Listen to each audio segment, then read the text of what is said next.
Salut à tous, bienvenue dans ce nouveau numéro d'Arrêt au stand de Télé Grenoble. Aujourd'hui, nous nous sommes un peu déplacés, mais pas très loin, dans la banlieue grenobloise à Fontaine. On se retrouve au cœur de la concession KTM. Alors vous me direz, une concession moto, c'est assez simple, mais ici, cette concession, elle transpire vraiment la passion. Aujourd'hui, nous recevons comme invités deux frères, les frères dirigeants de cette concession KTM, en l'occurrence Jérôme et Joris Bas, qui vont être nos invités tout au long de cette émission. Jérôme, bonjour. Bonjour Yves, merci d'être venu nous rejoindre dans notre concession. On va t'emmener dans notre univers, la moto. Bonjour Joris, c'est le petit frère Joris qui dirige avec Jérôme la concession. Bonjour Yves, bonjour à tout le monde, ça va impeccable. Vous êtes venus sur nos terres pour vous faire découvrir un peu notre passion et notre univers de tous les jours. Voilà. Bon, super. Alors, on n'est pas très loin, hein. On est en banlieue grenobloise, mais vous allez le voir en visitant un petit peu l'atelier. On retrouve forcément dans les showrooms des motos de tous les jours, mais il y a quelques petites cachettes qui transpirent la passion. Alors, Jérôme, la première question habituelle chez Arrêt au stand, c'est comment tout ça a commencé ? Alors ça a commencé par la passion, parce que quand j'étais jeune, à 17 ans en fait, j'ai commencé comme alternant dans une concession moto, qui était aussi la concession KTM, c'était Everset. Et j'ai fait mes armes là-bas jusqu'à 24 ans, et à l'arrêt de la concession grenobloise et le pôle moto Everset, je me suis dit qu'il fallait que je reparte dans cet univers. Du coup, j'ai raclé les fonds de tiroir avec mon frère. Et on s'est dit qu'il fallait qu'on lance notre propre activité. Bon, on était jeunes. On avait peur de rien parce que, bon, au départ, à KTM, personne n'y croyait. Et on s'est lancé là-dedans. Et avec le temps, l'acharnement au travail, on a monté une belle structure, une structure familiale avec de la passion, des belles motos, des beaux voyages et une belle équipe qui nous entoure. Alors Joris, si j'ai bien compris, Jérôme avait 24 ans à ce moment-là, donc toi tu en avais 20. Donc 20, on se lance comme dirigeant d'une entreprise tout de suite à cet âge-là ? Ouais, c'est jeune. Avec Jérôme, on a attaqué avec un mécano à 3, tout petit, dans un tout petit magasin. L'évolution a été belle, on en est content, par les courses, par la passion, par la marque KTM qui nous a bien fait évoluer aussi. Donc c'était une super expérience et puis nos années ne sont pas finies, on a de belles années devant nous encore. La passion de la moto, elle vient d'où celle-là ? Principalement, elle vient de notre papa qui nous a toujours mis sur des vélos étant petits, sur des motos, les 50 Piwi, les 80, les vélos trial, les courses de vélo trial. Et puis après, le papa qui nous emmenait, qui nous traînait souvent sur les endurances, les enduros. Et puis le Dakar, le Dakar 2004 en voiture, des Shamrock, voilà, plein de courses rallye raid et enduro. Ouais. Donc le papa a fait le Dakar avant vous, hein, si j'ai bien compris. Tout à fait, en 2004, il a fait son premier Dakar en 4x4 lui. Parce que sur 4 roues, sur 4 roues. Il m'a dit la moto, je suis pilote de moto mais amateur. Comparé à nous, on a un niveau un peu plus élevé que notre papa. Il m'a dit je m'interdirais de le faire en moto et je vous interdirais de le faire en moto parce que c'est ultra dangereux, il y a énormément de blessures. Et cette passion en fait commune, on l'a toujours poussé à bout parce que dès qu'on a ouvert le magasin en fait on n'avait plus le temps de faire de l'enduro parce que ça nous prenait du temps, donc on s'est mis au motocross. Donc on a fait énormément de motocross. Là il y a la motocross de Joris, on pratique toujours, même si notre base de pilotage, c'est l'enduro, le trial et maintenant le rallye raid. Donc moi, aujourd'hui, j'ai eu la chance de le faire 20 ans après, le Dakar, en moto. Je ne l'ai pas écouté, mais ça a marché. Assez rapidement, d'une petite équipe de 3 qui a démarré déjà à Grenoble, avenue Paul Verlaine, le déménagement et l'agrandissement et pousser les murs est arrivé assez vite quand même. Ouais, on a fait pas mal d'heures aussi pour en arriver là. On a une belle opportunité sur Fontaine, pouvoir acheter nos locaux dans lesquels nous sommes aujourd'hui. Et ça nous a propulsé vraiment vers l'avant. KTM qui a beaucoup poussé. par d'autres marques, par Husqvarna, par GazGaz, parce qu'aujourd'hui c'est un groupe qui est quand même assez énorme. Donc KTM nous a aidés, et puis un peu de chance aussi pour trouver le bon bâtiment au bon moment, je pense. Et puis une équipe qui nous a suivis derrière, qui a été exceptionnelle, une équipe d'employés magnifique. Ouais. Alors Jérôme le disait un petit peu tout à l'heure, au moment de se lancer, tu avais eu écho un peu des projets de la marque KTM, la marque autrichienne, qu'on connaît aujourd'hui, mais à cette époque-là, c'était encore autre chose.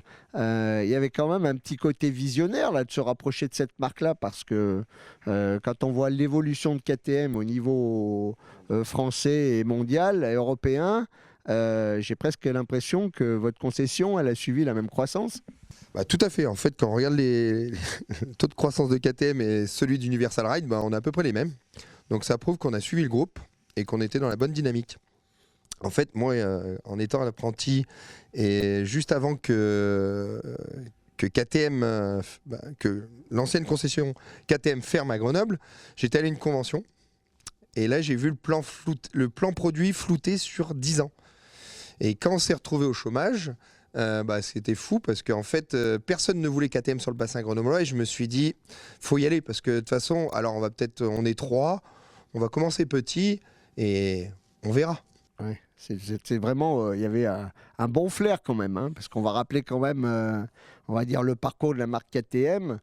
KTM est positionné, alors on va dire, dans la gamme grand public, mais aussi en compétition, on va dire sur tout type de compétition, ce soit le circuit, la MotoGP au plus haut niveau, on y reviendra un petit peu après, et le motocross et le Dakar.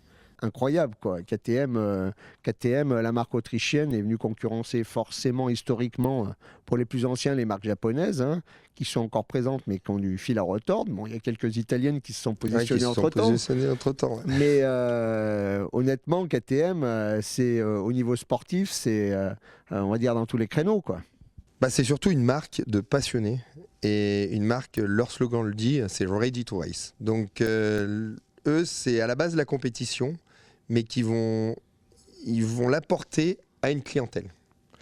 Et aujourd'hui, en 2010, on faisait 70% de moto tout-terrain et 30% de moto de route. Et aujourd'hui, c'est le contraire. C'est 70% de moto de route pour 30% de moto tout-terrain. Bon, on a quand même une base sportive sur le bassin grenoblois avec historiquement Marc Germain, qui était champion de France et vice-champion du monde en enduro. Alexandre Giroux, pas très loin d'ici, qui est récemment passé aux 4 roues, mais qui pendant longtemps sur son quad a hyper performé. Mais il y a un petit côté grenoblois là. Vous faites une équipe, une bande ou quoi ?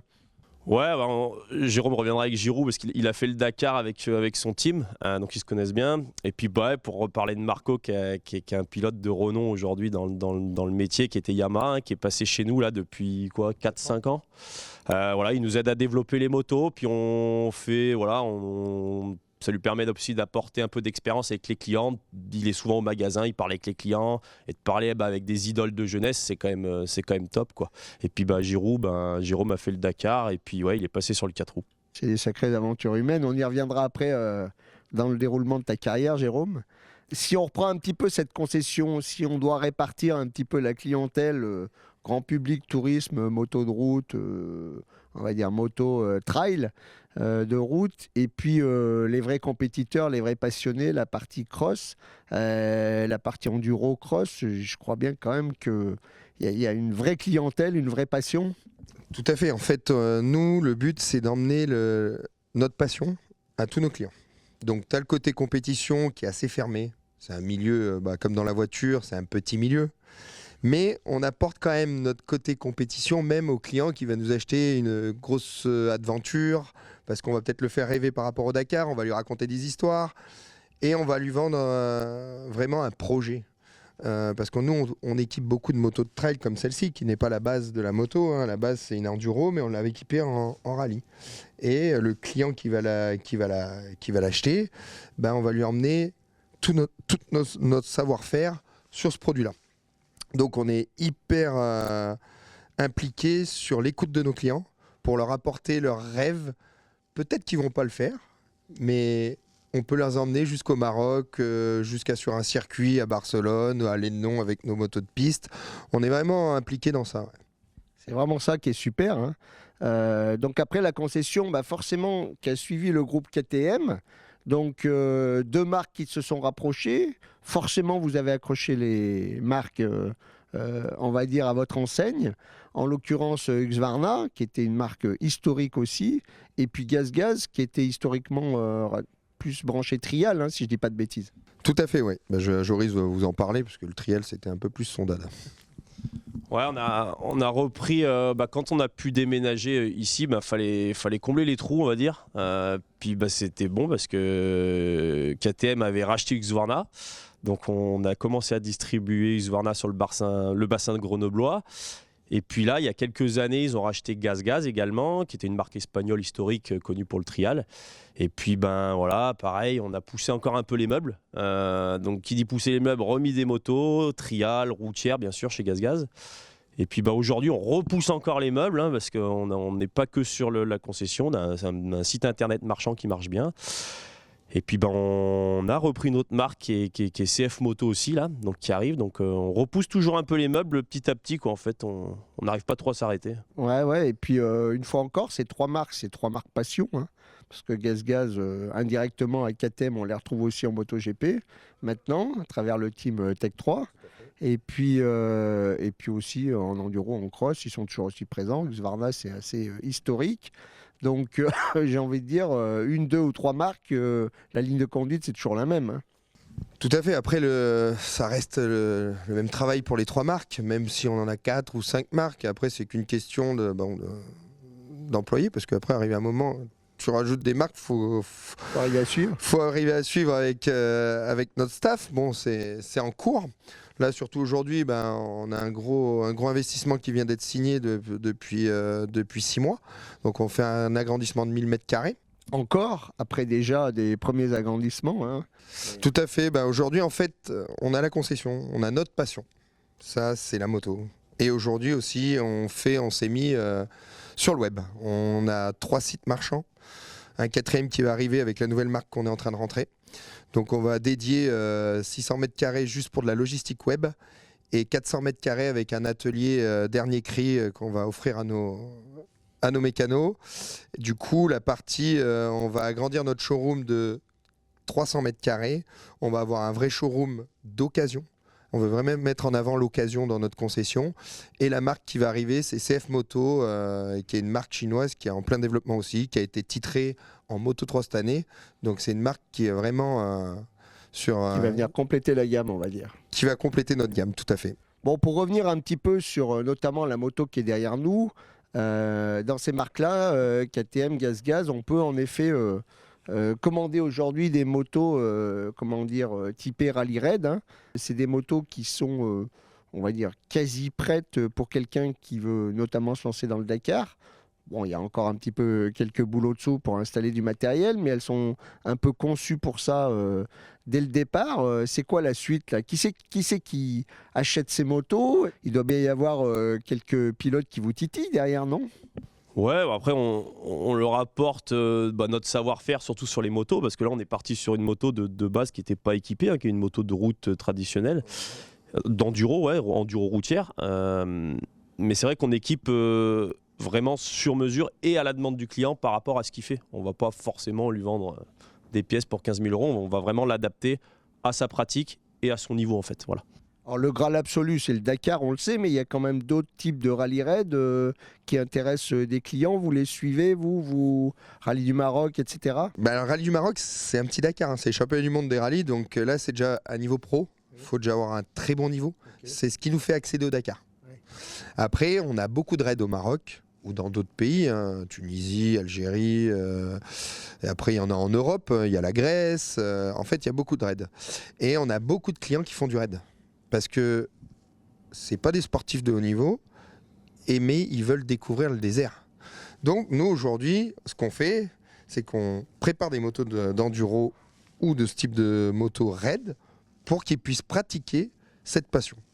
Ouais, donc oui, ça peut venir dans le temps devenir un midi-team de sportifs, on va dire. Tout à fait. Après, le but, c'est des fois, là j'ai un client qui est au Dakar. On a préparé sa moto, donc c'est une fierté aussi pour moi. Ah ben clairement, ouais. Donc Benjamin, je suis vraiment content pour lui, on a été sponsor. Et le but, c'est qu'il continue jusqu'au bout. Et comme je lui ai dit, il faut que tu ailles à l'arrivée, quoi. Bon, et pour revenir un petit peu au circuit, on a derrière nous là une moto de circuit de chez KTM. Explique-nous un petit peu là ce que c'est que ce type de moto et qu'est-ce qu'on va faire sur les circuits avec ça. Bon, celle-ci, en fait, c'est une compé client que KTM avait faite à 100 exemplaires. Donc moi, j'ai eu la chance d'en avoir une. J'ai eu la chance elle a été signée par Brad Binder, le pilote MotoGP. Et j'ai roulé avec lui, j'ai roulé aussi en duo MotoGP le jour où ils m'ont fait la mise en main de cette moto sur le circuit de Valencia. En fait, ça, c'est vraiment une moto avec un châssis Moto 2. Ok. Et un moteur KTM préparé. Donc on est sur une base de 134 chevaux pour 140 kg. Ok. Ce qui est déjà, il y en a déjà bien assez. Bon, pour rappeler, hein, la discipline reine, MotoGP, donc là c'est intouchable, on va dire. On va dire Moto 2, c'est aussi intouchable. Mais on a des motos, on va dire, qui sont déjà des motos, qui ne sont pas des motos de série comme celle-ci, mais qui s'en rapprochent un petit peu. Moto 3, et par rapport à une Superbike ou quelque chose comme ça, c'est... Alors nous, chez KTM, on n'a pas de Superbike parce qu'on n'est pas en 1000. Après, le Superbike, c'est une moto de série, en fait, qui sont chez nos concurrents.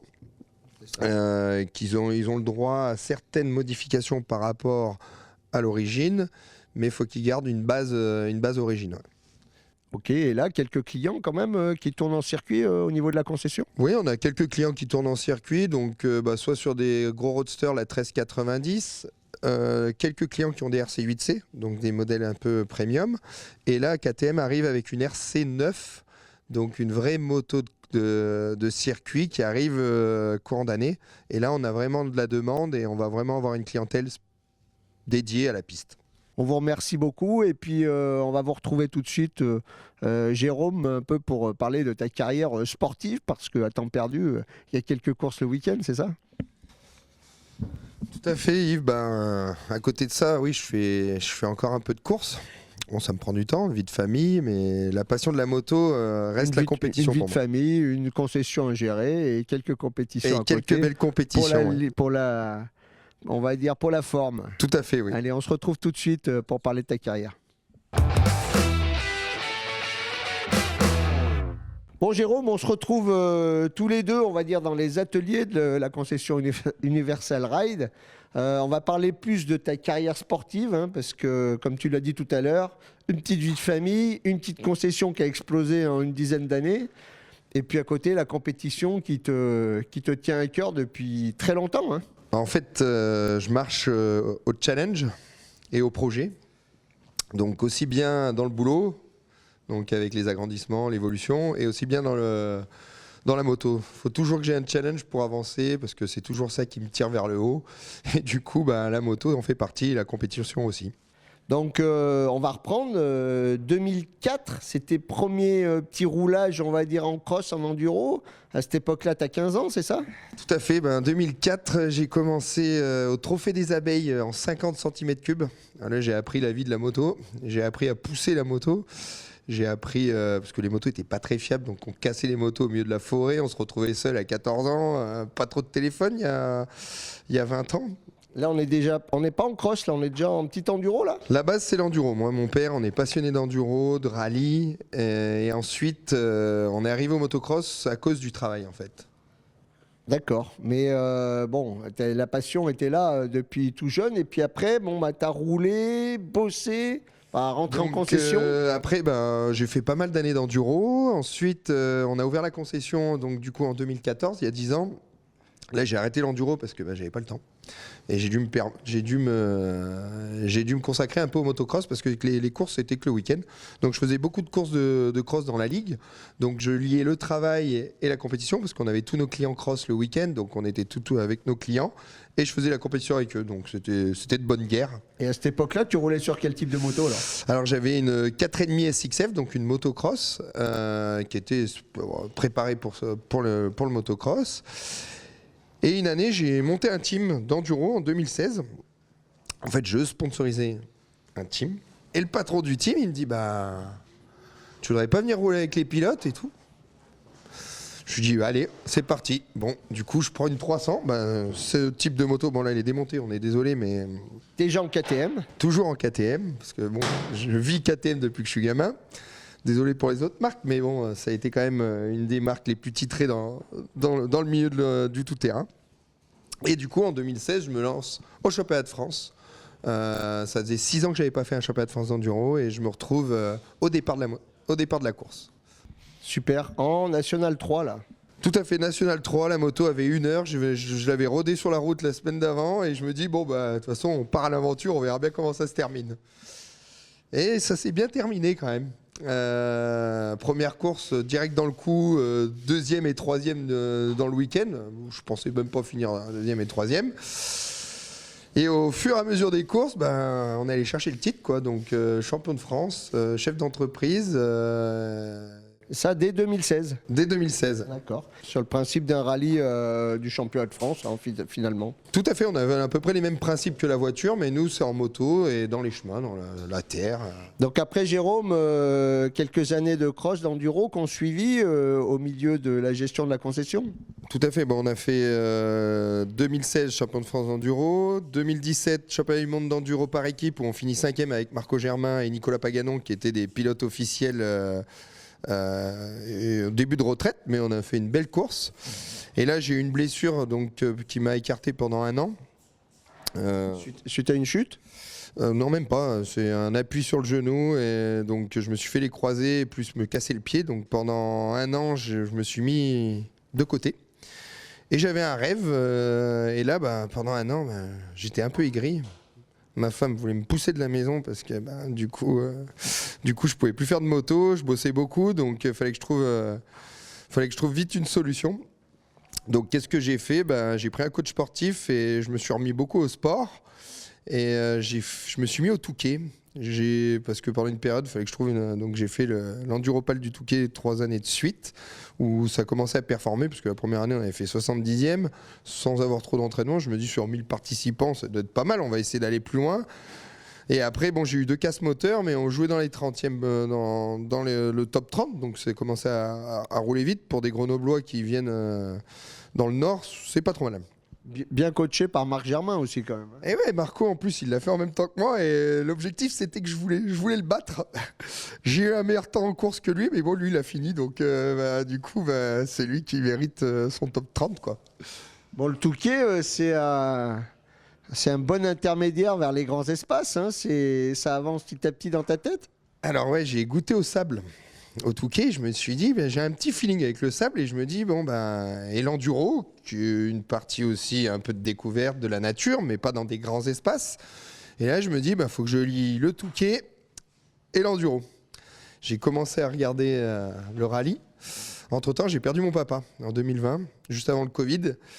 Et je me dis, en fait, il m'a toujours interdit de faire du rallye, mais bon, je lui ai interdit de partir, donc on va y aller, quoi.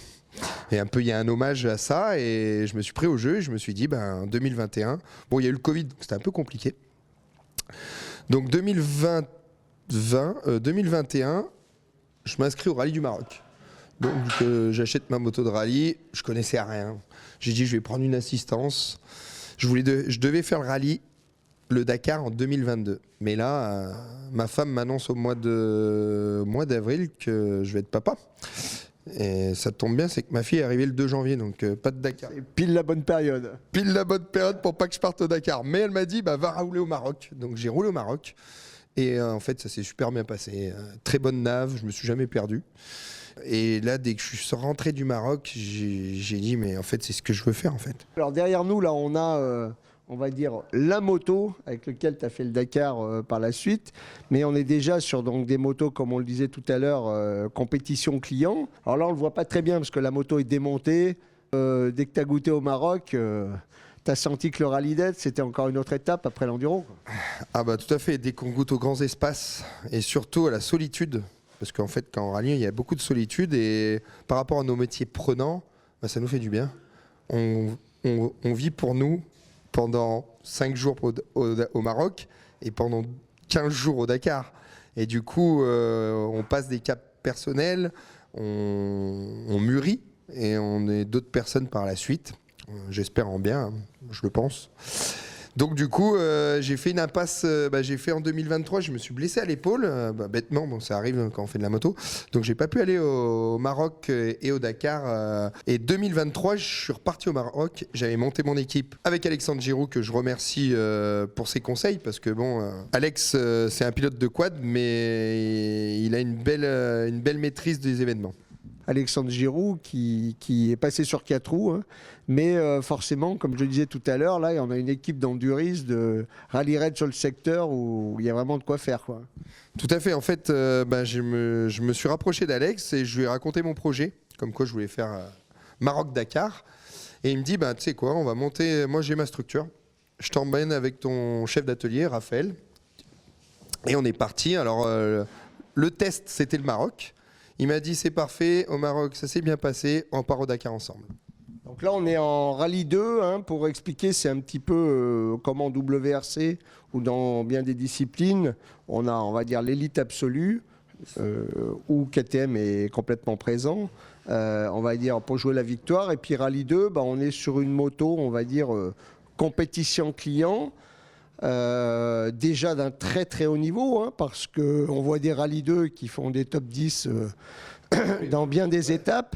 Sur le Maroc, on fait des étapes de combien de kilomètres équivalentes au Dakar ou... Un peu plus courtes parce qu'on a moins de liaisons.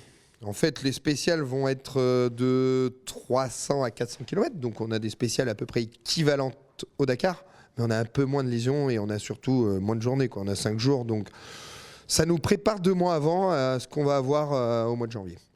Bon, et puis 2024, donc cette belle épreuve avec un super résultat, hein. Alors ouais, très très belle épreuve, j'ai tout eu comme émotion. J'ai eu les émotions folles, j'ai eu la tristesse parce que je me suis fait vraiment peur un jour. Je suis tombé à haute vitesse à plus de 90 km/h, donc là je me suis dit qu'il fallait que je me calme. Et c'est pour ça que j'ai un peu ralenti à la fin. Pour vraiment avoir le but ultime, c'était d'avoir ma médaille de finisher, où j'ai fini 33e au scratch sur 130 participants. Et 5e rookie, donc première participant, sachant que les 30 personnes devant moi sont des pilotes professionnels ou font que ça toute l'année. Donc il y avait une fierté au fond de moi parce que en tant que chef d'entreprise et pilote de moto, je me suis dit j'étais super bien placé. Bon, on peut dire maintenant que la machine est un petit peu lancée.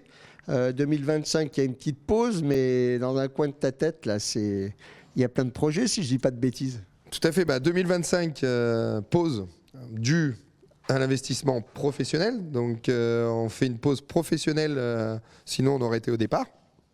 Et 2026, la moto m'attend déjà là-haut. Le pilote va repartir en préparation.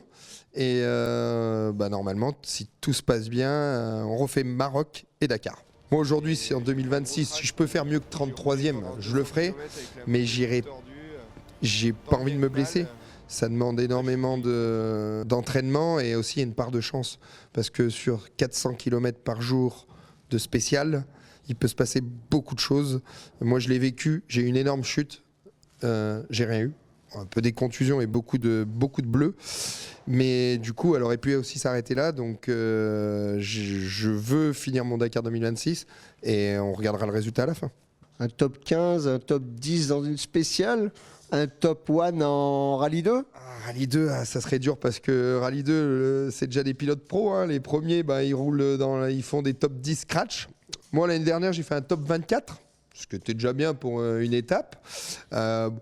Un petit top 20, allez, ça serait magnifique. Après, ça serait sur une partie sable où je suis à l'aise et une partie enduro, parce que quand il y a les parties enduro, je suis vraiment très technique, donc c'est là où je vais vite, mais c'est là où je suis tombé. Donc, parce que les motos sont lourdes et j'ai pas pu rattraper la moto. Et la partie, donc, on verra. De toute façon, il faut y aller au feeling. Je serai prêt, peut-être plus préparé que l'année d'avant, parce que j'ai eu une opération 3 semaines avant le Dakar, de l'avant-bras. Donc, on a fait ce qu'il fallait. Je suis parti avec 20 points de suture au départ. Donc, on sera, je pense, mieux préparé pour le 2026. Bon, merci beaucoup Jérôme de nous avoir accueillis au cœur de votre concession avec Joris. On a découvert plein de belles choses. Toujours cette passion, toujours cette compétition qui gravite dans le showroom, dans les ateliers, dans les stocks. On voit plein de belles choses. Et ben on te remercie pour cet accueil. Moi, j'en profite pour remercier toutes les équipes de Télé Grenoble, Anthony au montage, à la caméra, qui me suit régulièrement, plus toutes les équipes. Et puis, on vous dit à très bientôt sur Télé Grenoble pour une émission Arrêt au stand. Bye bye à tous. Salut Jérôme. Salut Yves.